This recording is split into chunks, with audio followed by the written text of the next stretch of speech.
if we don't pay and we're attacked by Russia, will you protect us? I said, you didn't pay? You're delinquent? He said, yes, let's say that happened. No, I would not protect you. In fact, I would encourage them to do whatever the hell they want. Putin and Xi and all of these very smart people. The media hates when I say they're smart. But let me tell you, they're very smart and they're very cunning. I got along with Putin. Let me tell you, I got along with him really well. And that's a good thing, not a bad thing.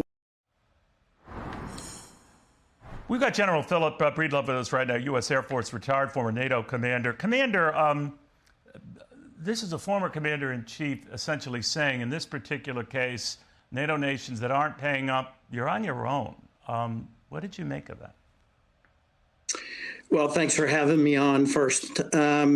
Well, I'm sad about those remarks. I think they're irresponsible. I think they take a very dim view of what we as allies have to do into the future. I'm not sure the former president actually meant that, but in any case, these are very damaging remarks to our allies and to future allies and those around the world who aren't actually in alliance with us, but have bilateral defense relations.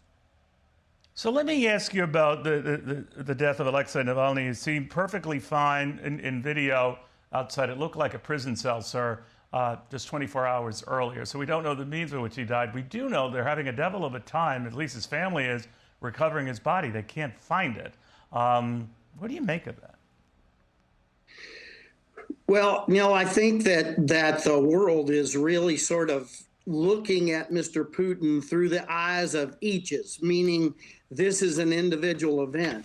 I think we need to get our eyes off our feet and up on the horizon and realize that Mr. Putin is literally running amok in many different areas. So if we look at the totality of the last week or so, we have Navalny being killed, and I agree with those who have said that Mr. Putin is responsible for it. It's clear.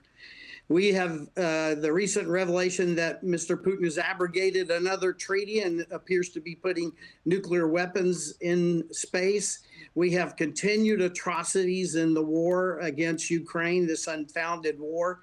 And so I think that we need to step back and realize that Mr. Putin has made a decision that he can get away with pretty much anything he likes in this world because the leaders of the West are not going to hold him to task.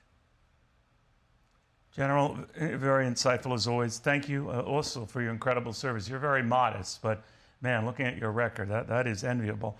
General, very good seeing you. Be safe, be well.